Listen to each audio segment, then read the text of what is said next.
In a world of fake news, this is news you can trust. Melting snowflakes like a hot air dryer set on high. You're listening to the Babylon Bee with your hosts, Kyle Mann and Ethan Nicolle. Hi. Hey, how's it going? Good. How are you? Pretty good. How's your week been, Kyle? Last couple weeks. It's been a bit of a flurry of activity. Yeah, but I know that I think we're going to get into this a little bit later, but you haven't had a lot of electricity lately. Yeah. And it's stressing you out like you have bags under your eyes. Yeah, I had 4 days without electricity last week. Holy cow. That's like 4 days of pre-Thomas Edison. Pre-Tesla. Pre-Tesla, sorry. We don't speak Edison's name around here. Yeah, it's been hard, but we pulled through. You did it. We pulled through. What'd you eat? Did you cook over a candle? We went You to ate a lot of Chick-fil-A. Yeah, we went to the store and we did the raid on the candle and flashlight aisle. And there's just all these people there. Yeah, I guess walking around. Generators are like sold out everywhere. Really? Yeah. Anyway, I guess we'll talk about. We're going to talk about it in a bit. So, I wanted to update on Brave Ollie Possum, my book. Yeah. Because we talked about it last episode. I didn't realize it's not going to come out on Amazon till the November 12th. So November 12th is the Amazon date. We've been promoting it and you can't even buy it. You can buy it from my website. The best place to buy it is from my website. I am now selling a package deal with an extra art book because there's 100 drawings that never made it into the book that I did. So I made a separate book of just art. Actually more like 120 drawings. Anyway, we don't need to talk for a long time about that, but you can get it signed. I'll draw on it. It's really cool. AxeBearStore.com, AXEBEAR. Can anybody buy the spaghetti sauce? No, that was a special thing for ARC, Advanced Reader people. I'm bummed that mine is and it's lasagna sauce. Destroyed. Oh, lasagna sauce. That's yours. What's the difference between lasagna sauce and spaghetti sauce? You didn't get it the second time? No, they just said here's a book. Should we fill people in here? when they were promoting my book to advanced readers, fancy people that are going to give us cool quotes for the back cover, Kyle was one of these people. And as a promotional thing, they put a jar of custom lasagna sauce with it in a menu because in my book, the kids' parents are Italian chefs. But Kyle's exploded. I got a soggy book covered in lasagna sauce. So then when they sent him the book back, he just got the book and no sauce. So he never got the sauce. Sad. You guys could have been drinking it in a circle by candlelight. Well, we didn't have electricity. We got nothing left. Let's drink the lasagna sauce. Chug it. Did you guys do anything for Halloween? Did your family dress up or anything? Yeah, well, my wife just got a new job at a hospital, or it's kind of new. It's not that new, but except that she has to work. When your job's kind of new, you have to work when they tell you. Yeah. She loves Halloween. She had to work. So I took my two youngest out. But the best thing was Calvin, my youngest, he's 2. And so it's just registering what Halloween is. Yeah. So he just was walking around in complete shock. And he'd walk up to people just kind of staring at him with his jaw hanging open. He wouldn't say trick or treat. He just look in disbelief as they dropped free candy into his bucket and then walk away just in awe. Is this happening at multiple houses? And he wouldn't let go of the bucket. He wouldn't let me take it or help him carry it. Just people are handing out candy. This is amazing. Yeah. That's good. How did you guys do? Yeah, I just stayed home and handed out candy. I dressed up as the Green Arrow. See, I try to get the heck out of the house because we always forget to buy candy. Well, we were worried that we weren't going to have power, so we had backup plans and going to different places, but it worked out. So, but this month is crazy. I've got 4 or 5 different things going on, going out at night events. Oh yeah, which is not normal for me. So I have to leave the house a bunch. So tonight I'm going to Switchfoot. Oh yeah, my wife and kids are going to Switchfoot, and I'm staying home with the 2 young ones. Oh really? Yeah, okay. Yeah. And then I'm seeing because I only listen to old timey music. Yeah, we're gonna go try to see Kellen Erskine, I think. Yeah, we're gonna try if we can make that work. And then I got the following week I have MXPX. So, jeez, look at you. It's 1999 all over again. Yeah, for me, right before the apocalypse. Right. Well, I guess it's more. There's no electricity, so it's more 1799. Yeah. All right, let's do some stories. Before that, let's get into a sponsor here. We got a new one. Today's episode is brought to you by Dwell, the new audio Bible app recommended by Bible teachers like Matt Chandler, Ann Voskamp, and many others. Dwell's mission is to transform the way you experience Scripture. When you don't feel like you have time to read the Bible, Dwell is there to read it over you. This beautiful audio Bible app comes with 4 unique narrators, peaceful background music, and loads of features to help you dive into the Word. You can browse popular passages or curated playlists that include select verses by theme. You can also use their listening plans to help you cultivate a habit of seeking God in Scripture every day. Or you could always take the traditional approach, pick your favorite book of the Bible and dive in. Best of all, Dwell is giving all Babylon Bee readers 33% off an annual subscription to the app. You can visit dwellapp.io/Babylon Bee to get your discount and start using your ears to renew your mind. We're so thankful for Dwell's support. Definitely check them out. All right, let's do some stories. Let's do it. Oh, you know what? I forgot I have a button for that. Where is it? I'm not all set up here. Topic of the week? No. Stories. We need to get Dan on this. There are stories. These Wait, that was are too... some of them. That was so quiet. That's so quiet. Every week, there are stories. These are some of them. I like how this board is supposed to make things smoother, but then we call out every transition. We go, here comes the transition. And then we press the button. I got to train Dan, then I don't have to do it. Yes. He'll be ready. Progressive utopia of California becomes first state to eliminate electricity entirely. Hey. So there it is, Kyle living in his dark home. Yeah, so... I live like 5 miles from you, and we haven't had any issues. It's absolutely bizarre. They basically are picking areas at random and going... It's random? They're trying to minimize fire risk, supposedly.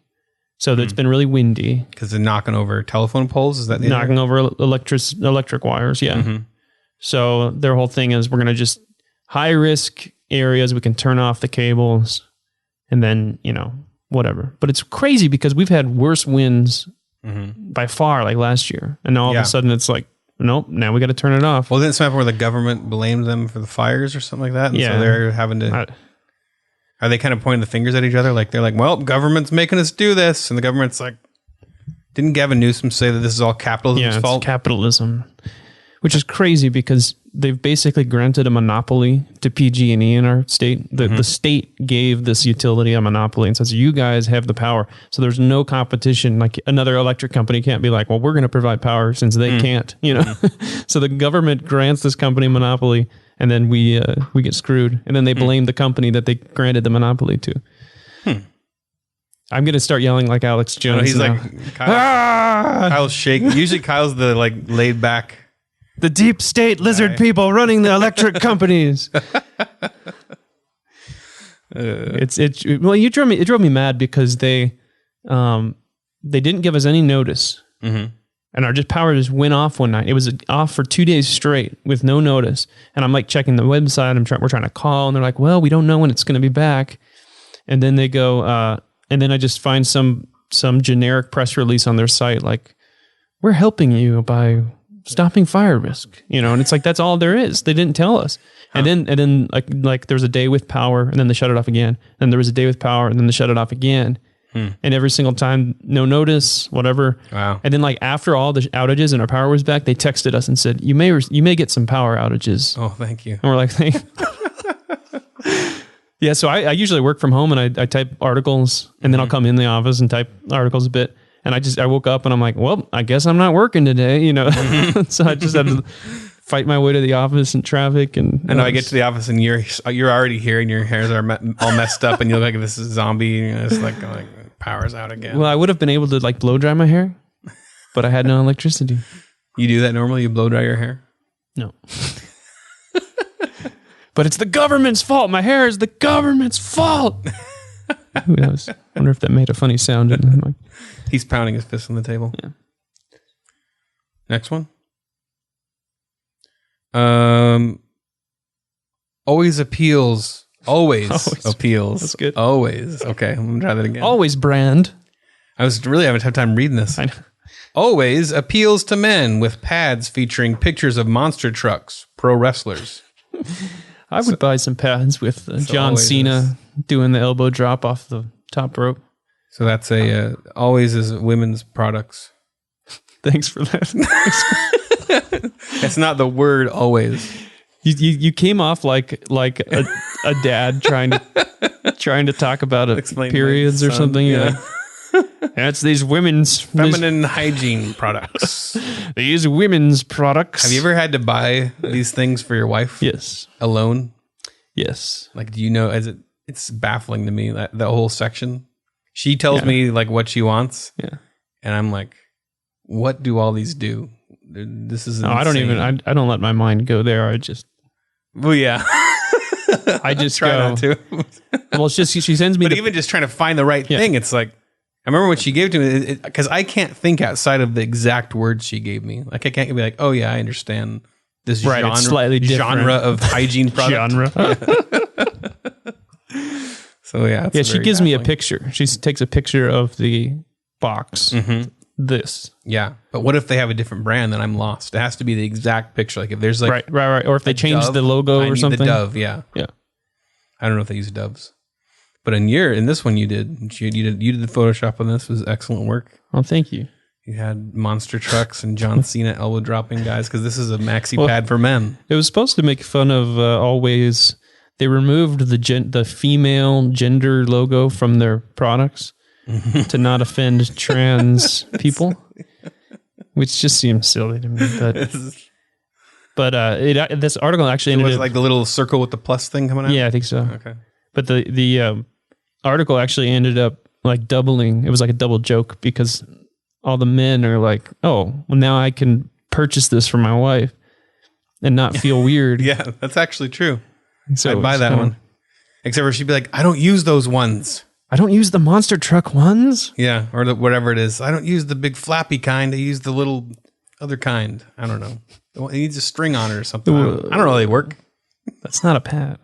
Yeah, but there's all these things there that they serve the same purpose, right? But it's like, what? Well, similar? I don't know. I guess the same. The ultimate goal is the same. Dan's like trying not to laugh out loud and he's next to me. Dan's giggling. Do you understand female hygiene products better than I do, Dan? Not at all. No. Okay, just checking. Yeah. He's giggling. So when I don't know if I should tell this or not. We can edit it out if we don't. My knowledge of how this isn't about your mom like peeing in your ear or anything, is it? My mom didn't tell us anything about women though, because we were 3 boys raised by a single mother, and she was just terrified to tell us anything about anything. So, like, you didn't know that women existed, and well, my concept of how a period worked, I found this out when I was like 25. I had thought my whole life that the whole purpose of these things that women wear was that at some point during a certain week of the month, that everything will gush out at once. It'll be like your water breaking. It'll be a horrible mess. And I'd gathered this from commercials I'd seen in the way that women described it. Because that was the only information I had. I hadn't paid attention in sex ed. So I didn't learn until I was 25 that this has been therapy. My girlfriend at the time was like, Ethan. Couldn't stop laughing for like a week when she found out that that's how I thought it worked. And how does that make you feel, Ethan? It's fun. It's fun to laugh at yourself. I do like that idea of like, here it comes. Like I always thought that, oh no, I'm not wearing one. I should have been wearing one. Batten down the hatches. Chevelle comes on. The red. No. Lady in red. No, the Red. They sing that song, The Red. I don't know what you're talking about. Chevelle. They're a Christian band. Anyway, we should move on. I just picture a class full of like teen girls, and one of them's like turning. Yeah. Oh no! It happened. We need to bleep out this entire. Flower bed. I'm triggered by the use of the word gush. Like you said, gush. I'm sorry, listeners. Well, we hope you've enjoyed the Babylon Bee podcast. This will be the last one that we do. And we just appreciate your support. I'm sure there's some homeschoolers out there who didn't know about all this stuff too. I bet there's somebody listening right now that just learned something. There's like homeschool parents that are in their 40 passenger van. They're muting them right now. Diving for the dial. All right, you read the next story, Michael. Why do I call you Michael? Kyle? Motorcyclist who identifies as bicyclist set cycling world record. Well, that would give him an advantage. So this is like one of our... whenever we do these ones, because I feel like, clearly we've done this exact joke a few times now. Twice before. Only twice. We did the bear wrestler. The bear wrestler and the 6-year-old, the man who identifies as a 6-year-old. Oh, yeah. Wins Home the run. T-ball game. T-ball guy. I'm always amazed how well they do. Every time. We could just do the same joke. Same joke 6 times a day, every week, all year. Like this one, we've done it. We've done this exact joke. And this thing went crazy. Joe Rogan retweeted this thing. It went insane. It's the biggest hit. It might be the biggest hit we've ever had in terms of shares. I think your Senate Monkeys has more views total. Oh yeah, but still at the top. Still the king. Mm-hmm. But yeah, I feel a little dirty doing an identifies joke because it's overplayed. I mean, it is overdone. And this is probably the number one submission we get from readers is like, you should do a worship leader who identifies as a church organ. Yeah, and that's funny. Hey, let me write that down real quick. Yeah, it's not bad. Yeah, like what's another one? Twinkie identifies as carrot, so that people will eat it to be healthy. Yeah, see, 10,000 shares right there. Yeah. Donkey identifies as you do something. Okay. Let's tag team it. Progressive Christian identifies as actual Christian. Just off the top of my head. Satan identifies as Jesus. Whoa. What would happen? That's crazy. Trump identifies as Mike Pence. Barack Obama. He's now the first black president. Man. These are classic. Yeah, we're killing it right now. We should do more in the sports realm, though, like... baseball identifies as badminton racket. That's like the two sporting items I know what they are. How are those the two sporting things that you know? I had a fascination with badminton. I don't know. This is weird. I like the birdie. White man identifies as black man to play in NBA. Whoa. That would do good. You think so? Anyway, I think they get the idea. Yeah. But, so yeah, the only reason I did this one is because of that woman who kept setting the cycling world records by... Trans woman? Sorry, yeah.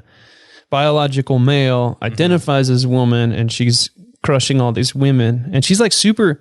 I feel bad for people that struggle with gender dysphoria. Yeah. And obviously, it's a challenging question for a lot of people, especially like in high school sports when kids are figuring things out. And I get it. I get that it's kind of a complicated issue, but this woman's like super outspoken activist. And she's like, should I say she? I mean, I never know what pronouns you're supposed to use, but I don't know. I guess she identifies. If that's the pronoun they want, I guess it's up to you. Whatever. But she's always doing these like, she's doing these speeches about how people are discriminating against her. She has no advantage. But it's like, come on, if you were racing against men, you would not be world champion, for sure. So I think people felt a lot of, when that story was going around, people felt a lot of like, I don't know. Yeah. And that's the thing. It's like this situation that like forcing everybody to not say this obvious absurdity that's in the air. Right. It's like the elephant in the room. Just saying it, even though it's a very simple joke, we all know it's coming. It just like it just like relieves that tension, almost like that pressure. Like, let's just laugh for a minute at how absurd this is. Yes, we feel bad for this person's, where they're at and what they're struggling with, but we just for a moment, can we just not point out how absurd this is? Yeah, I like that it kind of gives voice. Everybody's like, this is what I've been trying to say. This is, this is what I was trying to say this whole time, and it makes the point in like 5 or 6 words or whatever. Actually more than that, but yeah, you get the idea. Yeah. So we got a cool episode today. This this week we have a very special guest. Kyle's doing his taxes on his phone at the moment. I got a weird message. Yeah, Let's start over on that. We had a crazy episode this week. I'm very excited. What did we do this week, Kyle? We last week we drove out to LA and got to talk with Scott Derrickson, who's a Hollywood director. Yeah, for those of you who don't know, Scott Derrickson started out in horror. The Exorcism of Emily Rose is kind of like his first big movie, I think. Sure. And then it went up from there. He did like Sinister and did he do Sinister? And he did Deliver Us from Evil. But then Doctor Strange was the big breakthrough with Marvel.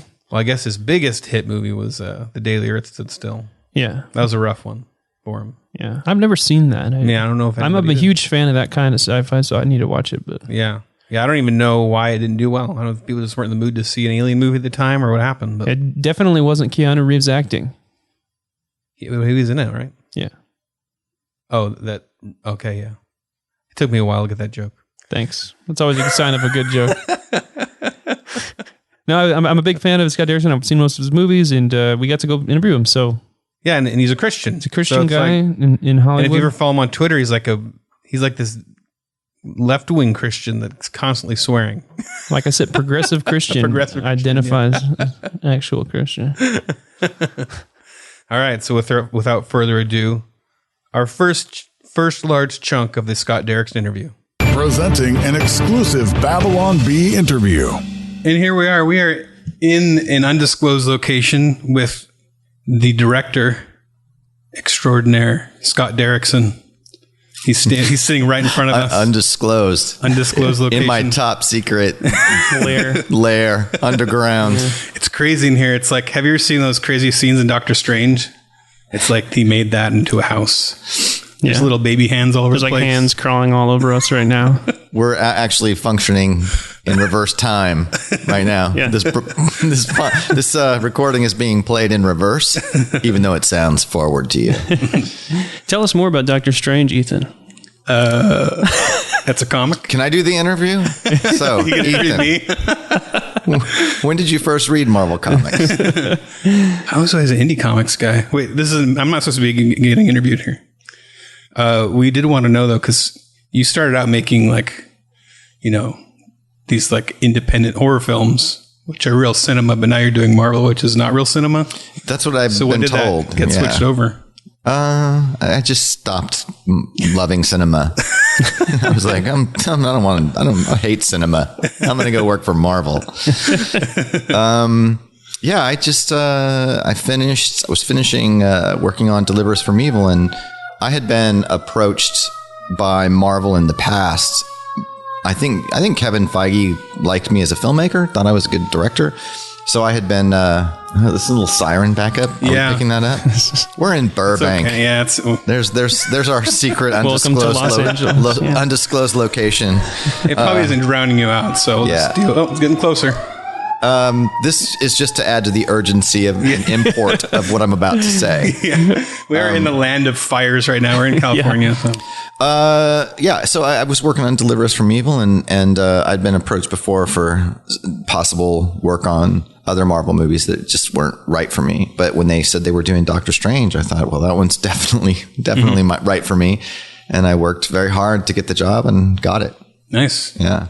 What's that like? What's that job application process like? I had 8 meetings to get the job. And like you just pitching your take, basically? First one, you go in and sign a non-disclosure agreement and read like a document of what they like about the comics. That got me very excited because what they liked about the Doctor Strange comics was very much aligned with what I liked about it. And then my next meeting was just kind of like my take on it, what I thought a Doctor Strange movie should be. And they seemed to really respond to that. And after that, I just thought, I'm going to get this movie. I'm going to do whatever I have to do. And the final meeting was a visual presentation which I spent $45,000 on. Oh, jeez. I just decided I'm getting this movie. I'm gonna just outspend everyone. But it was great because when they gave me the job, the first thing they said is, "Hey, we need to buy that presentation back from you because we need all that material." Wow. Really great. So you did like a cosplay of Doctor Strange. This is what I see the character. I went in and moved them through time, and they were like, "He's the guy." Yeah. All things considered, is pretty cheap. Yeah. No, it was, time warp. you know, but if I hadn't got the job, it would have been you know, but I was going to leave it all in the field. I was that devoted to getting the job, and not because it was a big Marvel movie. I just really felt like I was the right director for it. Huh. Yeah. So you had to work hard. I mean, I always got the impression that people in Hollywood just got really lucky. Yeah. Didn't have to do any work. Yeah. From the outside, you think that I'm a little disappointed. You just get a phone call like, "Hey, you've won the lottery." Yeah. You made it. Yeah. I think there were dozens of directors in the running for that. Really? So probably all of us worked hard. It was like America's Got Talent. For yeah. directors. Something like that. Yeah. Yeah. I always hoped it was more like winning the lotto, but it's really disappointing, actually. No, they actually try to find the right people for the right job in Hollywood. It's weird. Can we go back and tell it again, but tell it the way that people want to hear it? Sure. We'll edit it. Yeah. Later. I knocked on Marvel door and said, "Can I do Doctor Strange?" And they said, "Yeah, come on in." Oh yeah, the Emily Rose guy. Get him in here. I heard that's good. Yeah. Let's shoot. As you can see, we're super professional. Yeah. You're Ethan's scrolling question. through his phone. My phone of questions and ideas. Yeah. Why do you hate America? You have that on there. You have that? That's an actual question? Oh my gosh. we'll fire the intern who wrote that. Yeah, we have an intern that writes these. Why do you hate America? It's just another way of asking, why are you a progressive Christian? Yeah. So I'm a progressive Christian because I don't believe in Christian nationalism. Okay. sad. You and Kyle might actually agree. Not good. And I also think that progressive thinking is more aligned with the teachings of Christ than conservative political thinking. Those are my short answers. Well, and I don't hate America. I love America. But to quote Bob Dylan, I love America, but America's going to be judged. I think that's true. Man, Bob Dylan. It is being judged. I think all the Go ahead and trash talk Bob Dylan. I dare you. I quoted Bob Dylan on my Twitter yesterday. Did you? Yeah. Good for you. I saw him in concert Really? a week and a half ago. Yeah, in Irvine.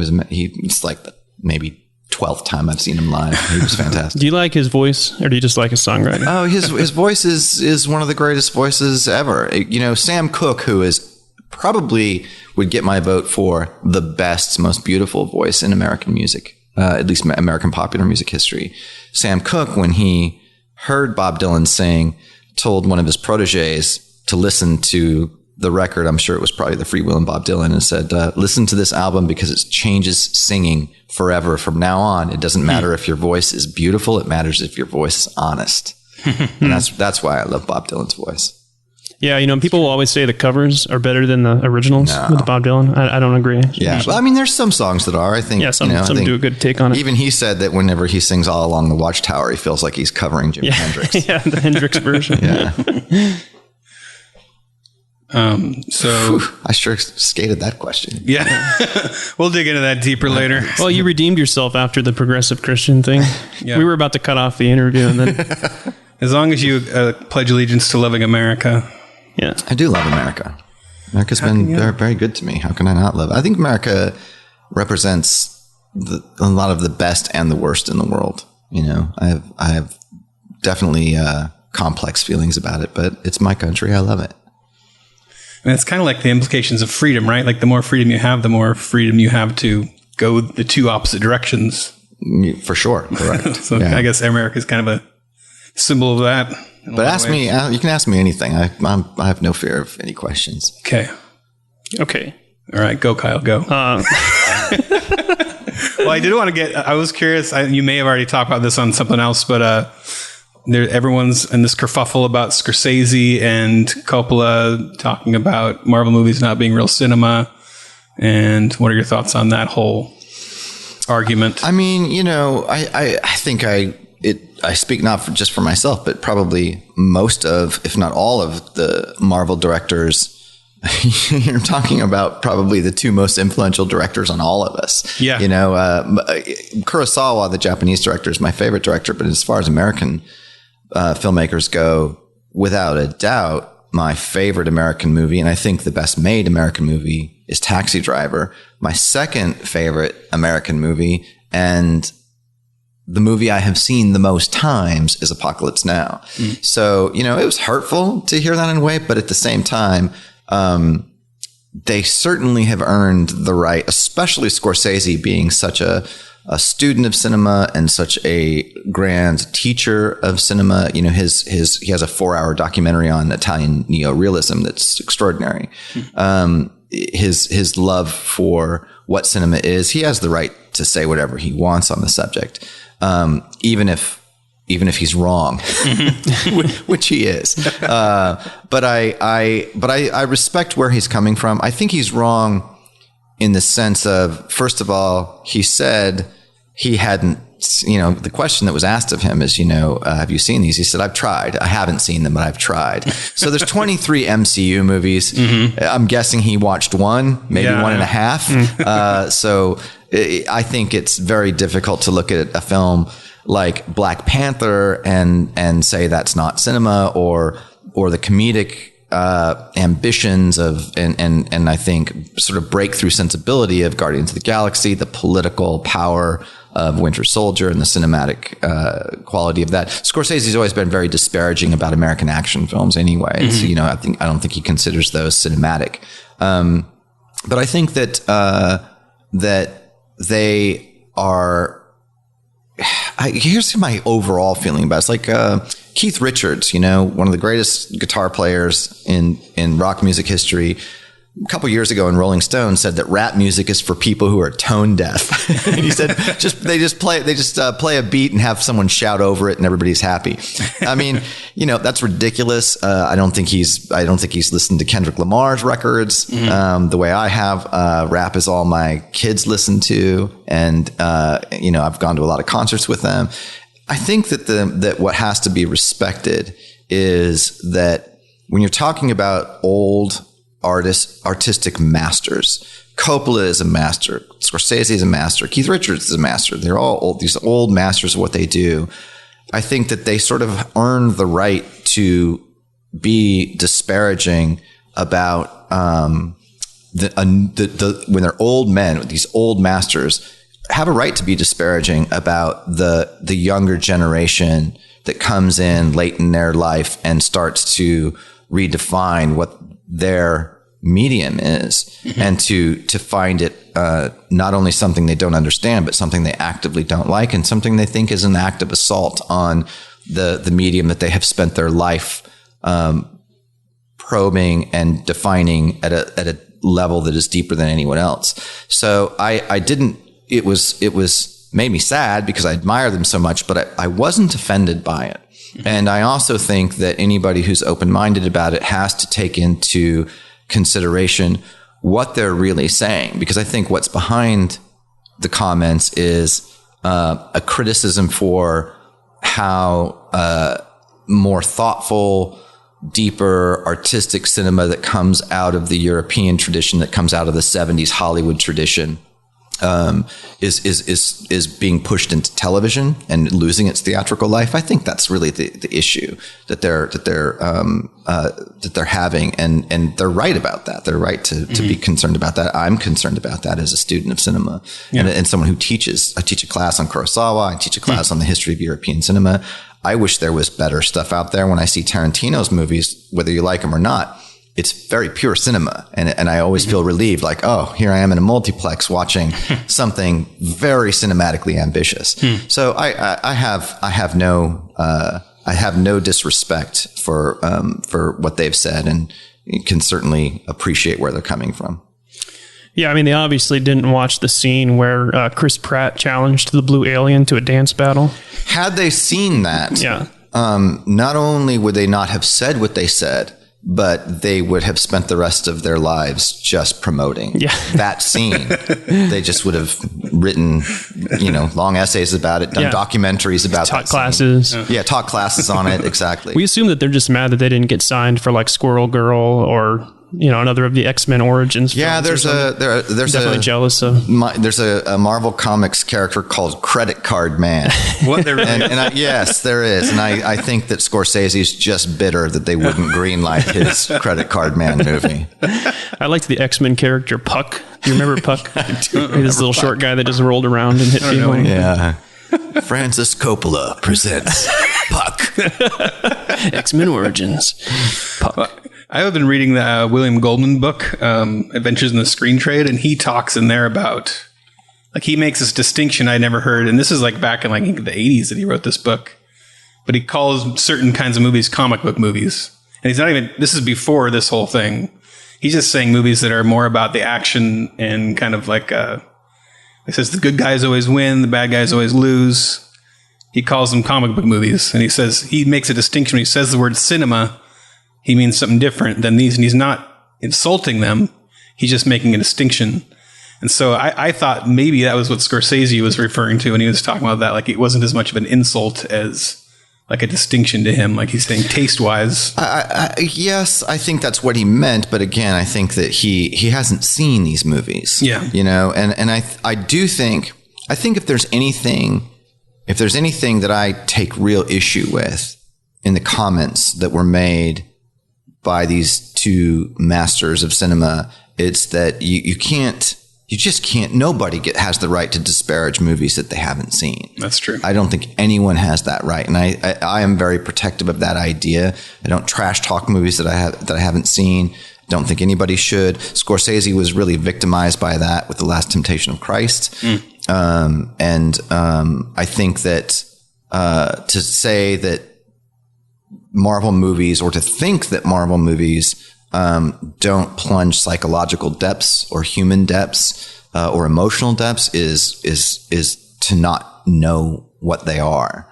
I don't think the theaters where I saw twice Endgame that were just filled with people, or it was Infinity War and Endgame that were filled with people weeping. Don't tell me that people are not having psychological and emotional experiences. Weeping in a good way. Yeah, they're just This is so terrible. Not weeping and get us out of here. Ripping their eyes out. Oh my gosh, let me out. Don't spoil it for Ethan. He hasn't seen it yet. Sad. I don't know what's wrong with me.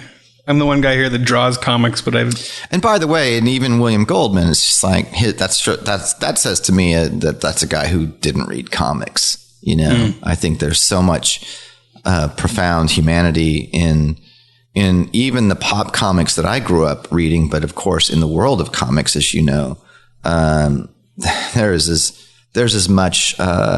wide a range of psychology, philosophy, theology, and emotion as you're going to find in almost any medium. I'm guessing William Goldman never read Watchmen. He never read Axe Cop for sure. And he definitely didn't read Axe Cop. Had he read Axe? He wrote Princess Bride. I mean, that's a great.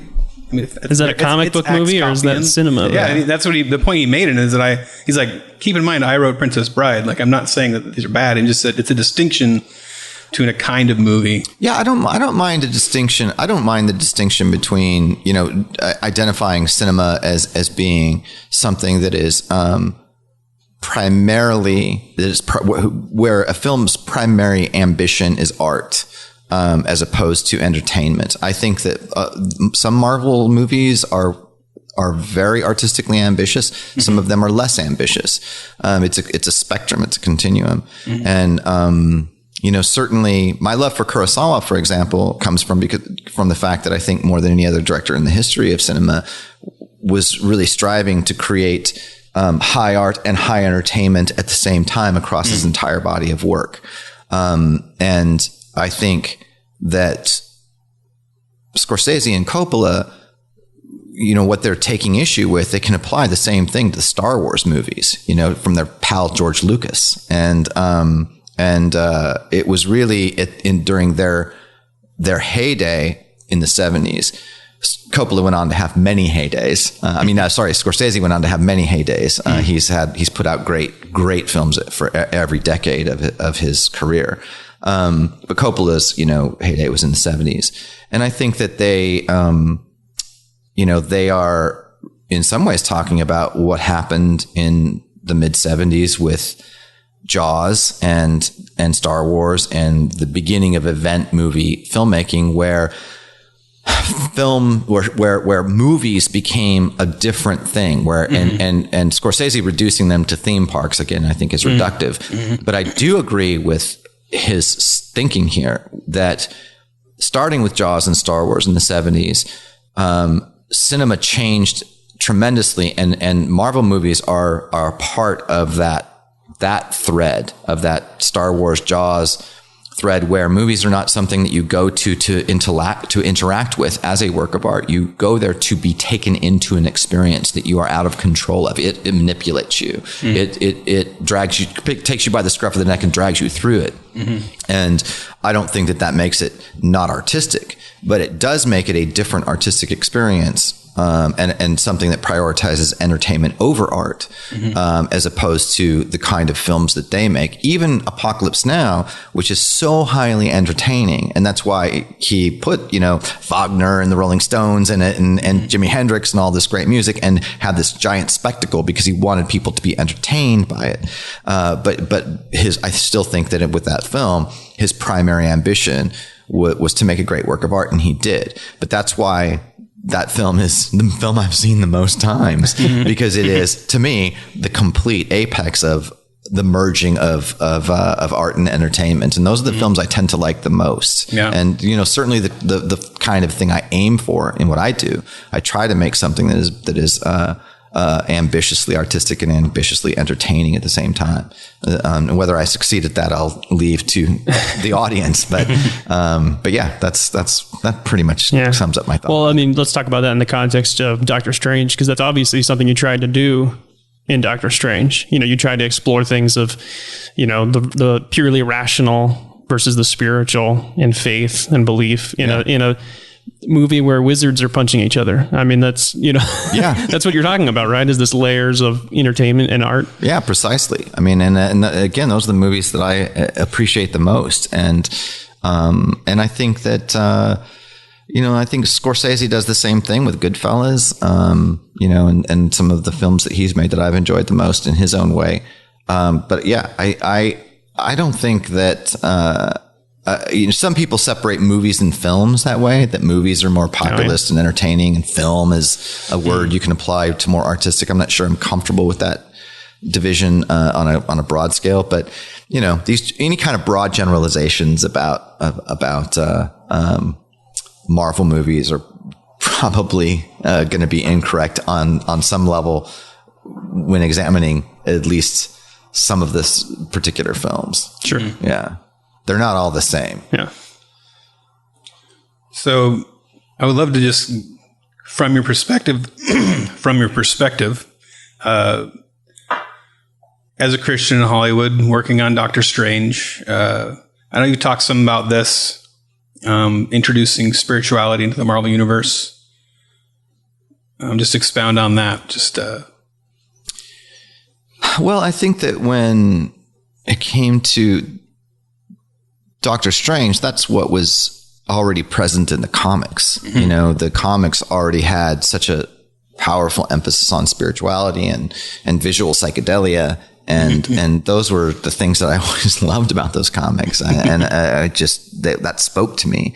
And I was very happy when I first read that initial document from Marvel that they were interested in that aspect of the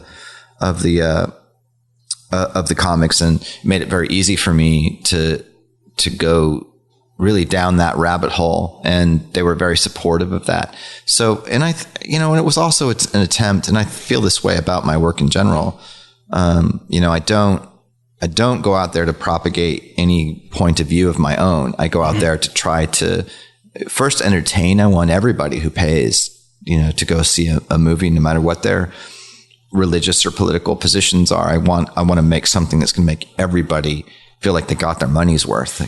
People who work hard in this world, and to take $50 to, is what it costs now to go out on a date and, go take your family out to the movies, or take your family. You're talking like $75. I got 4 kids. Yeah. And I really respect that fact. That's very meaningful to me. I want to put something in front of them that they're going to be excited when it's over. They're going to be glad that they did that. That money was well spent. I think that's always my first priority. And I think that the second priority is to also give them something, emotional and meaningful and something that can possibly, speak to them as a human being, but not in a didactic way. I don't ever approach creativity as, from the position of I've got an understanding of things, or I've got information. I've got a way of looking at the world that the rest of the world needs or could use. For me, it's much more of, I'm going to go into this process and think of myself as the audience and what I want to experience. And when it comes to the deeper issues of themes and emotional storylines and character work, I try to challenge myself to discover something, that's revelatory to me in the process. And I think when you achieve that, then that tends to be the thing that speaks to an audience, because you end up discovering things that are very universal. Yeah, I think Doctor Strange would have been more powerful if there was like an altar call at the end where Doctor Strange asked everybody to come forward and. We didn't put that on the deleted scenes. That was on the director's cut. Yeah, it must have got cut somewhere. Anti-Christian Hollywood cut that scene. Yeah. I was told that the altar call would be on the DVD. Wasn't it? It's coming out in the big 23 Blu-ray set. Yeah, it's going to be the mushroom trip altar call. Yeah, that's right. Yeah, how many drugs did you have to do? The acid and red wine communion service, isn't that in the? Was that on the somewhere. DVD? Yeah, every time we watch that scene where he gets flicked into the astral plane or whatever, we're just like, how many drugs were used in the writing and recording of this scene? Right? Well, all that stuff is from the comics, and that was all done in the mid and late 60s. Oh, so there were drugs. Oh, okay. I think that you try to remove drug use from any great art from 1963 to 1973, and you're going to get rid of all the great art in American music and film, probably. Yeah. So who are all the Christ figures in the Marvel universe? Marshmallow. Oh, well, okay. Let's see. The raccoon, the tree. Yeah. Groot. Yeah. He does sacrifice himself. Yeah. Did you see that movie? He's a cross. He's literally the tree. Yeah. Right? That was a little on the nose. Captain America, obviously. Yeah. Because he's America. He's America. Yeah. Yeah. That's a good point. Thank you for your insightful commentary. Glad I could help as the Marvel expert here. I appreciate this. So did you guys actually cast a demon out of Emily Rose in that movie? Because it looked pretty real. Talk about Emily Rose, that's my favorite. Ethan was 6 of them. Yeah. Did you guys count? There were 6 demons? They say all the names. She says all the names. Oh, that's right. Beelzebub. No, it's not one of them. Caesar, Nero. I don't think it's Caesar. Trump. I am he who dwelt with Nero. I am he who dwelt with... Yeah, I thought saying Trump was a little on the nose. I felt like that was a little much, but... Well, we all overreach once in a while. Yeah. I referenced that in because I did a comic a long time ago about a demon-possessed pig, and the pig just uses Emily Rose quotes. Like, I am he who dwelt with Nero. Yeah, Jesus was not much of a animal rights activist in that story, actually. We were talking about that. Hey, demons, go into those pigs, and they all run into the water and drown. It's like, oh my God, well, okay. Sorry, pigs. Thanks for your sacrifice. That's one of my favorite, just bizarre scenes from the Bible. That and the bears attacking the 42 youths. Yeah. That leads me to a question. If you could make any movie that's a story from the Bible, budget, whatever you want, do you have anything? Oh gosh, the craziest revelation. I can't. The only one I would do is The War in Heaven.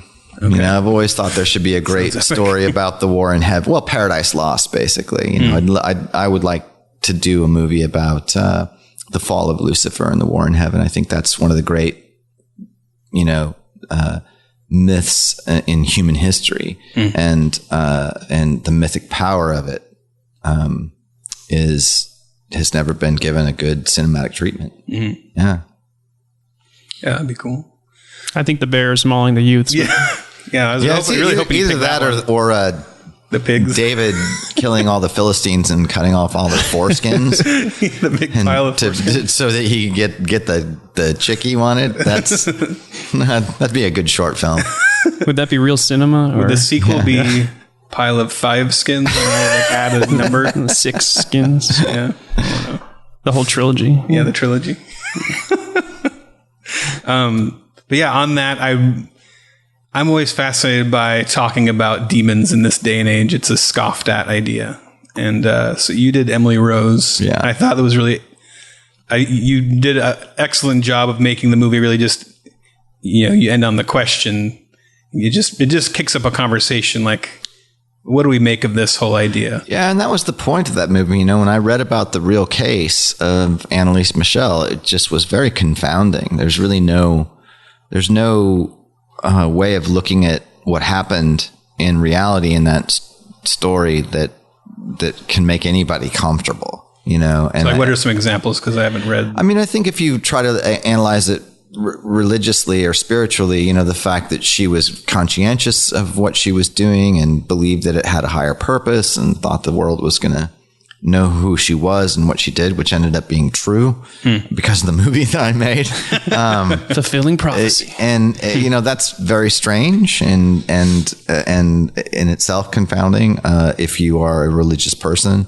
I think medically, if you're looking at it strictly as a medical condition that she had, there's also things in it that are very perplexing. How her particular ailments didn't really line up with the categories of medical diagnosis, which became in the real case, part of the defense's argument. But I think that when it comes to the subject, the thing that I believe, I don't really think much about demons or the devil. I don't think I should. I don't think it's necessary or healthy to do that for a lot of reasons. But I think that when it comes to possession and exorcism, it's not like the mythology of vampires or werewolves or zombies. Possession and exorcism is fact. Like, it happens, and not just sporadically or sparely. It is a part of every culture in human history. It's an anthropological reality. It's part of who we are as a species. And that makes it worth taking seriously. Mm-hmm. The fact that every culture that's ever existed has this phenomenon where people go into these trance states and become self-destructive and do all these terrible things, make these terrible sounds, and that that they all have a ritual that is like a spiritual shock therapy that snaps it like a spell. That's really amazing and terrifying and human. And I think that part of my taking the subject as seriously as I do comes from that place. I think there's other reasons to take it seriously, as a Christian, but I think that's the place where everybody ought to at least look at it as more than, anybody who's a skeptic or a strict materialist at the very least has to take seriously the fact that these trance state, these trance states of intense suffering that people go into, and these religious rituals that shock them out of it are as old as human history and are cross-cultural. It's just really interesting, and it's fascinating, and it's just, again, it's part of who we are as a species.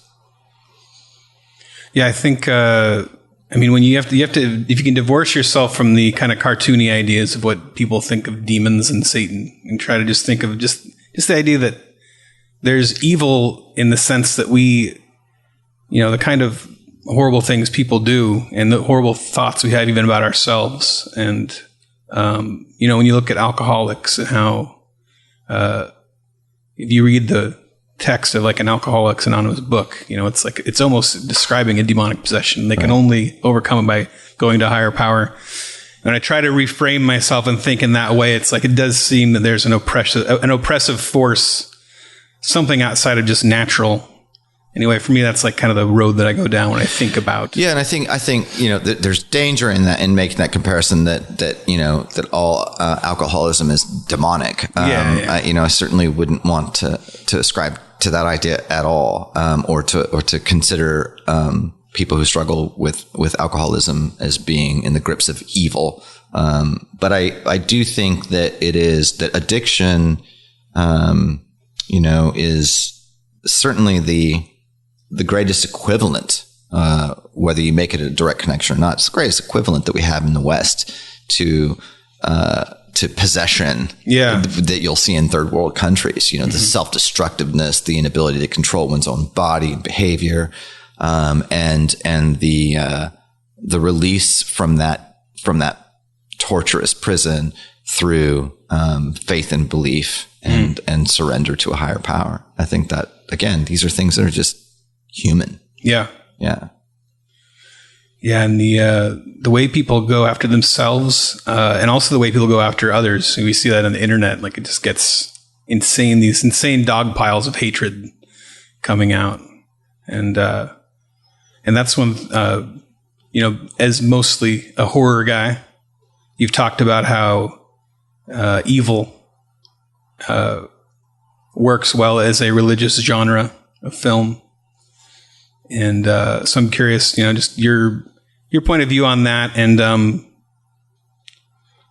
just what makes you love horror? I mean, I love horror because it's the genre of non-denial. It's something that is a necessary artistic genre that allows, whether it's in literature or painting or cinema, it's something that allows the audience to confront the unspoken and unspeakable fears and terrors and horribleness in the world, and that has tremendous value. It's a place that you go to face the worst things in yourself, in an individual, outside in other people, and in nature. And I think that has tremendous value. You got anything?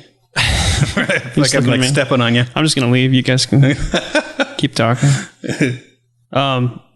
You should make some Christian movies like Left Behind sequels. I would watch a Scott Derrickson Left Behind reboot.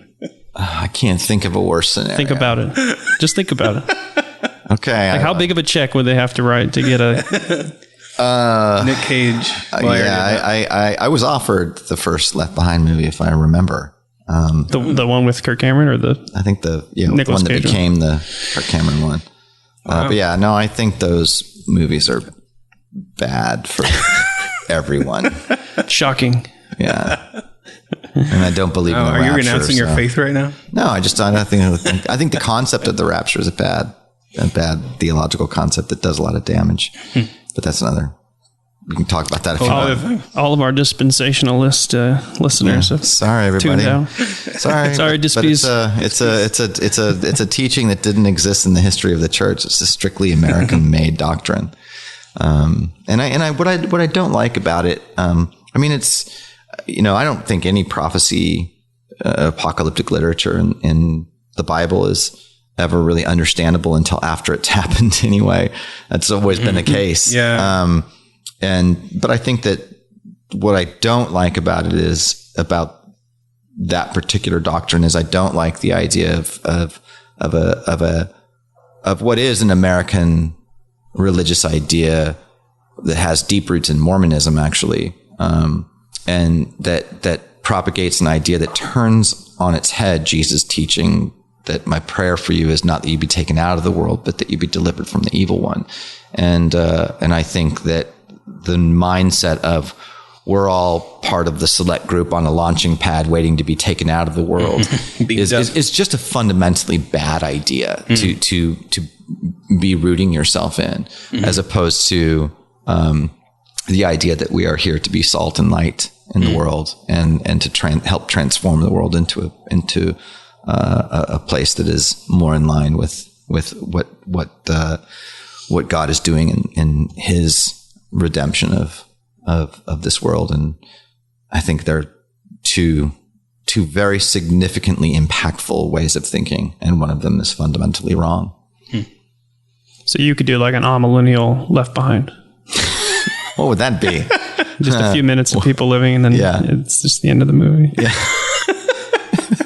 And everybody's happy. And then there's Just put the whole budget into the exploding world or whatever. or just a post-millennial Left Behind. Everybody's happy. Yeah. Everybody's happy. Pew. It's great cinema. That would definitely be cinema. I also, anyway, let's move off this topic. My goodness. Does anyone care? Well, we basically structure this podcast so we can get our guests to say controversial things. Yeah. Well, we need a title. Ask me something truly controversial then. Let's go. Yeah. And then we just say like Scott Derrickson crushes what's all these directors saying that Marvel's not a cinema. Yeah. So Well, we talked about that. With facts and logic. Did Marvel make you renounce your faith in Christ in a back room somewhere? Disney, I guess. well, Cut you? Disney, yeah. I guess it's Disney. I could tell you, but then I'd have to kill you. Actually, there's Marvel snipers outside the windows, and if I started to speak of it, I'd get double tapped. Double tap. My head would explode and my body would slump on the table. So best not to speak about that. Okay. Can you tell us what are all the things you cannot tell us about Doctor Strange 2? I cannot tell you anything. It's called Doctor Strange and the snipers are Multiverse on you of still. Madness, Yeah. and that's it. Is your house all we bugged got. right now? What's that? Your house bugged right now? Probably. Yeah. Maybe we could just guess and you can like pull your ear if we guess right. Like, is Mike Pence the villain? And he's pulling his ear. Oh, no, I'm not. I didn't pull my ear. What are you talking about? He had to take his headphones off to do it though, so that wasn't very good signal. I just had an itch.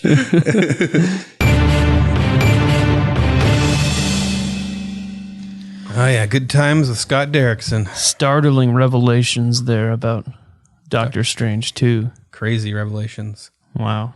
I suspected that Marvel had ninjas, but I didn't know they had snipers because that'd be more expensive. Yeah.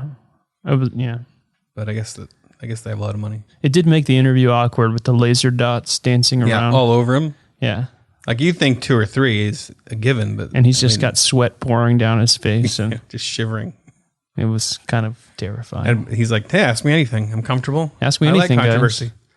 But he's just shaking. Yeah. So we have more. I actually thought that the interview got even more interesting after this point. Like we actually got a little more into his progressive Christianity. Yeah. I don't think what else we talked about in that later portion, but it got, as a lot of these conversations do, they get deeper as they go along. So, because we got more comfortable with him, Yeah. you know? Well, especially someone big name like Scott Derrickson. I'm a fan, you know. I'm like nervous at first. Yeah. And then like he's gonna kill me or something if I And he ask it kept wrong. trying to get us to ask him more controversial questions. So we kind of tried to pry more as we went on. So the juicier stuff is in the subscriber portion. Sorry, freeloaders. Yeah. Our first question's always like, so do you like movies? Yeah. Yeah, just kind of go from there. Well, that was the other thing. Like, I wanted to get into the stuff I really wanted to get into was the like progressive versus conservative Christianity and all that stuff. But I felt like I didn't know how many of our audience members know much about Scott. So I did want to get questions in there, just kind of introduced him to everybody. Yeah, it was super interesting to me. And I don't know what segment this is in, but we were talking about the progressive Christianity and his take on like why Christians vote conservative versus why they vote progressive. I thought he had some really, really good insights. Yeah, so it's interesting when you actually talk about this stuff, how much less you have not in common. That's hard. Weird way to put that, but you feel so divided when you see just their most extreme things they say online. When you actually talk about stuff, we aren't that far apart on a lot of stuff.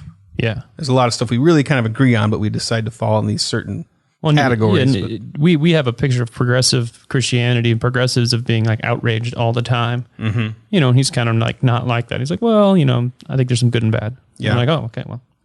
And I think Scott, because I've known him somewhat for a little while, that he and just being in Christianity, like actively in Christianity, you're going to run up against conservative people a lot. And Sure. you're hopefully going to find out they're not all awful, Terrible, yeah. demonic, gobbling up children in the night kind of people. Yeah.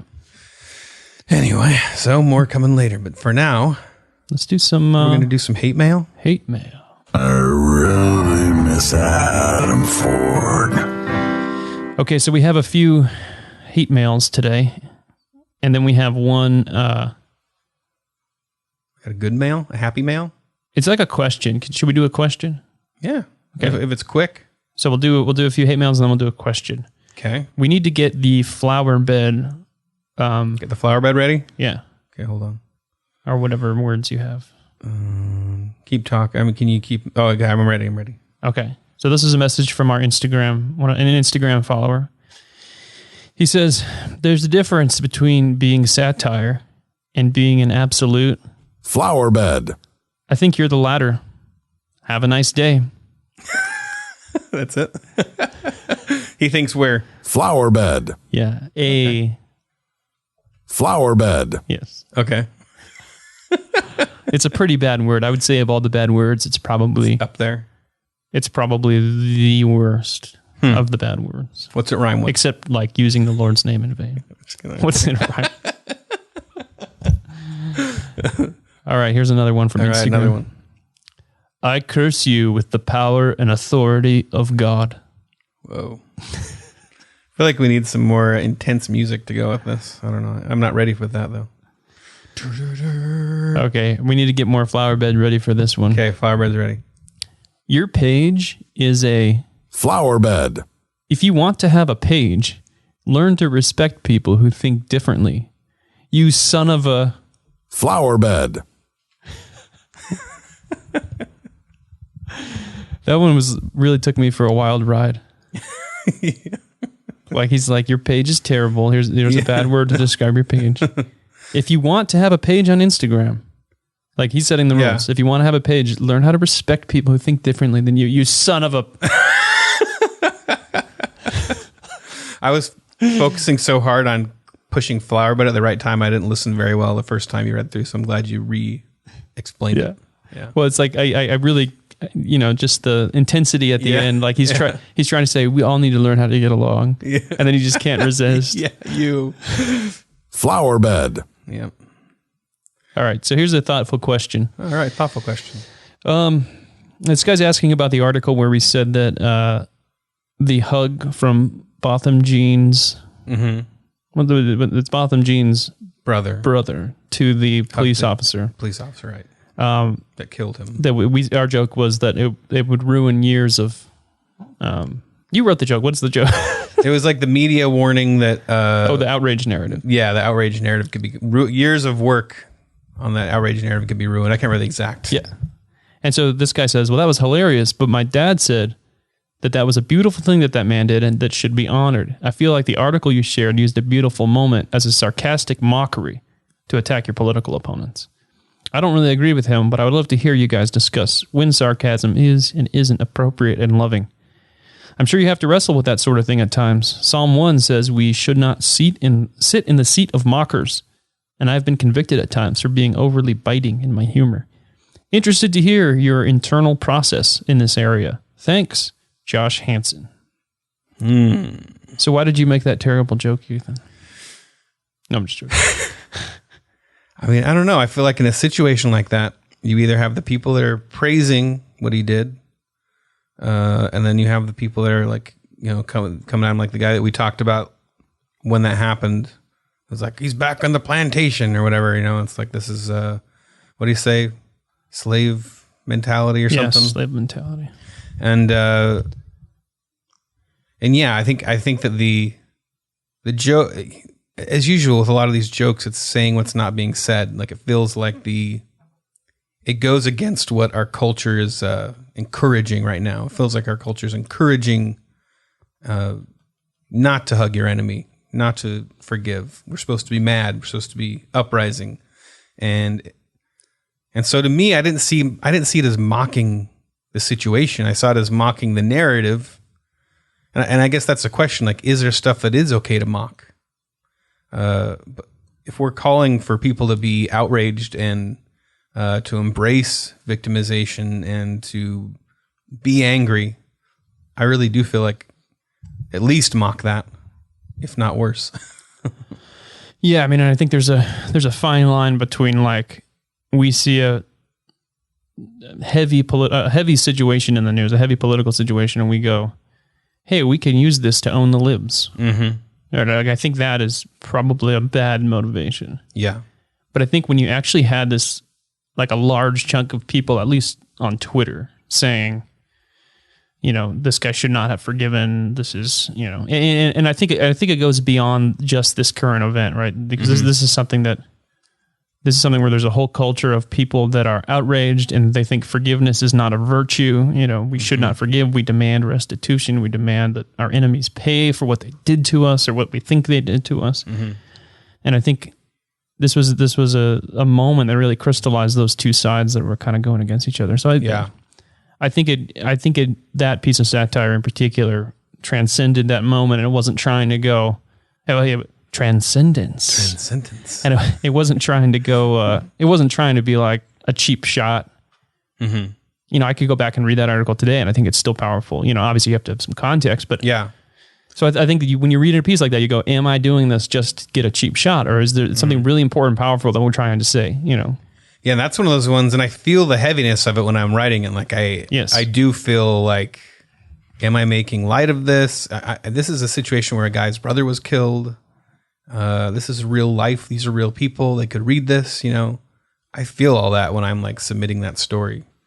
And it is kind of thing where I look to you. I trust you guys, and I look to you for that accountability and that if you're saying, you know, like, yeah, this, like, you know, I see this too. Like the other guys, we all kind of pitch these stories amongst each other. So, because I do think that I have that I do have the struggle to mock and to put down. But I think that we have a good circle of minds here that, you know, we all kind of take it to prayer and take it to, you know, examine our motives. Yeah. Yeah. You got to trust your team. I mean, editing is important. You get an editor that's like, you know, I don't really need a good editor in chief. It's true. We have a great one. I can't stress how important having a good creative director is, though. It's not as important. I would say it's just under having a good editor in chief. Yeah, for now. Yeah. Yeah, I don't know. I mean, in regards to mocking and stuff, it's like you see Jesus mocking, you know, he uses humor a lot. You see the prophets mocking. Mm-hmm. My only problem is when people use that argument is like, so you're saying you're Jesus and the prophets, you know? Yeah. So I'm not super comfortable with that argument, but I do see that God does use humor and mocking, but he doesn't use it all the time though. So we need to be careful. Yeah. And I guess that's the thing. Like, are you a mocker? Like there's a difference between being somebody who mocks certain things and doesn't mock other things and being somebody who's like, that's what you do. You're taking the position of mocker. Like we just mock everything. You don't contribute anything. You just mock. Yeah, that's true. It's easy for satire to slip into that. That's one thing I notice when you look at other satire that's not written from lesser satire that's not written from a Christian perspective or a perspective that believes in God. You know, it's from a nihilistic perspective, and it can come off as cynical. Like, there's no point to any of this, and everything's terrible. We make fun of everything, and it's like, well, then what the heck is the point? And it's not that powerful to me. A lot of people you can follow on Twitter if you want to get your share of nonstop mocking. Yeah, like Ethan, scoffers and mockers. No, I try to keep positive on my Twitter. So anyway, we're right, and your dad is wrong, Josh. And we're going to write a satire article about how terrible he is. But we're sorry he feels that way. We're sorry. Does that count as we're very sorry. You apologize for how somebody feels. I'm sorry you feel bad. I'm sorry if you were offended. I'm sorry you're such a snowflake. Yeah, I'm really sorry that you're a baby. We're not actually saying this to your father. I actually appreciate when people bring that kind of stuff up. Yeah, it's thoughtful. Because you're so used to being like, yeah, man, high five, mock the heck out of them. But I like when there's someone who's like, ooh, are we dancing a little close to a line? Like, I like knowing there's people out there that are worried about that. Yeah, well, careful. Because it's always the extreme. It's always, you guys are amazing. Yeah. Or like, you guys are the son of a flower bed. Flower bed. Dang it. Yeah. I said it too soon. You know, and so it's nice to see someone that's like, I really like what you do. Yeah. But what do you guys think about this? Yeah, I appreciate that. All right, well, let's go into our subscribers segment. into the subscribers. Hey, if somebody wants to subscribe and get the rest of this Scott Derrickson interview and plus all the other, I got asked this week. If you subscribe, do you get all the subscriber stuff from all the episodes? Yes, you do. Yeah, I saw that question. I was like, I guess we've never clarified. So there's tons of material you will get access to the moment you subscribe. You'll get hours and hours of personal stories from Ethan's past. You get some that of the will gross you out. Stuff we're iffy about putting on the main show we put on to the subscriber. We've got periods. We've got urine. There's a lot of urine. We've got stories about feces. Vomit. You're scaring away a lot of people. So if you want to join the Babylon Bee exclusive subscriber segment and join us in our luxury audio yacht, go to babylonbee.com/plans and you get full podcasts and full ad-free podcasts, which is cool. And you also get some other stuff like no ads on the site, and you get a little gift sent to you, and certain levels you get to pitch headlines, which is fun, a little headline forum for us. So do that. And the rest of you guys, if you just drop us a review on iTunes or something, we'd appreciate it. And we love you. All right. And with that, I don't have the outro prepared, so goodbye. Bye. Kyle and Ethan would like to thank Seth Dillon for paying the bills, Adam Ford for creating their job, the other writers for tirelessly pitching headlines, the subscribers, and you, the listener. Until next time, this is Dave D'Andrea, the voice of the Babylon Bee, reminding you to go forth and blast Jesus Freak on your dope sound system.